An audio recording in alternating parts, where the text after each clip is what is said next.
Hello, আসসালামু আলাইকুম viewers. এই যে দেখেন আমার কবুতরগুলা গোসল করছে। এখন অনেক গরম। এখন আপনারা সবাই 7 দিন পর পর কবুতরকে গোসল করাবেন। এতে ওদের শরীর স্বাস্থ্য ভালো থাকবে এবং রোগ জীবাণু ওদের আক্রমণ করতে পারবে না। দেখেন আজকে আমি আমাদের কবুতরকে গোসল করাচ্ছি। দেখেন কত সুন্দর করে গোসল করতেছে, মাশাআল্লাহ।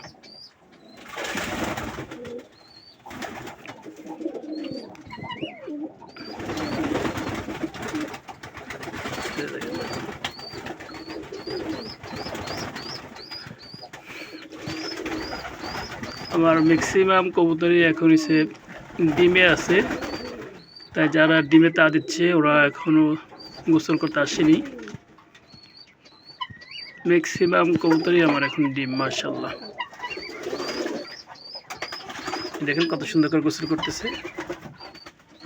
এই যে মাশাআল্লাহ।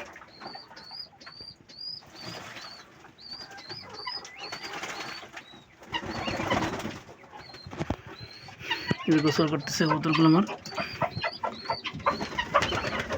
আর এই দেখেন ম্যাক্সিমামগুলো এখন আমার ডিমে আছে। এই যে একজোড়া ডিমে আছে, ডিমে আছে এরাও। এই দেখেন এই জোড়াও ডিমে আছে। দেখি তোমাদের ডিম, ওই যে দেখেন ভিউয়ার্স, এই যে ডিমে আছে এরাও ডিমে আছে। হাত দেওয়া যাচ্ছে না। ওকে, ঠিক আছে, এরাও ডিমে আছে মাশাআল্লাহ। এটা দেখেন আমার মুখির বাচ্চা, মাশাআল্লাহ কত বড় হয়ে গেছে মুখি, মাশাআল্লাহ। এরাও কি দেখেন চালু। দেখেন আমার রেসারের ডিমে আছে, মাশাআল্লাহ। এরাও ডিমে আছে, ডিমে আছে, ওই দেখেন ডিমে আছে, মাশাআল্লাহ। এই যে আমার সবগুলো এখন গোসল করবে। এই দেখেন মুখিকে গোসল করতেছে, মাশাআল্লাহ। এই যে আবার মুরগিগুলো চলে এসেছে। এই যে কোয়েল পাখি, এই যে মুরগি আমার, এই যে মোরগ, টিটি পাখি, মাশাআল্লাহ।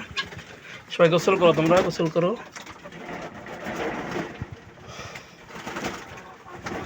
দেখেন কত সুন্দর করে গোসল করে এরা।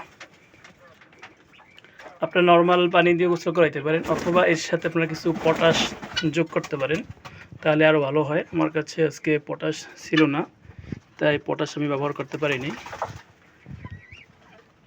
দেখুন মাশাআল্লাহ, গোসল অনেকে করছে, তারা করছে, ওর উপরে উঠে গেছে, আর যারা বাকি আছে ওরা করতেছে। দেখেন কত সুন্দর করে গোসলটা করে, মাশাআল্লাহ। তুমি যাও, তুমি ডিমে তা দাও।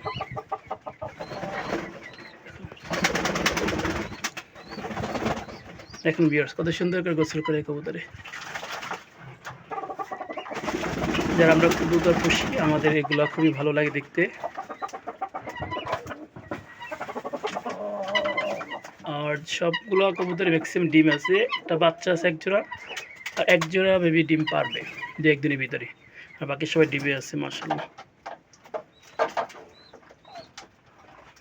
ভিউয়ার্স আপনারা সবাই ভালো থাকেন, আর সবাই আমার এই চ্যানেলটা সাবস্ক্রাইব করবেন। ইনশাআল্লাহ রেগুলার আমার হচ্ছে ফার্মের ভিডিও দেওয়ার চেষ্টা করব। সবাই ভালো থাকেন, আল্লাহ হাফেজ।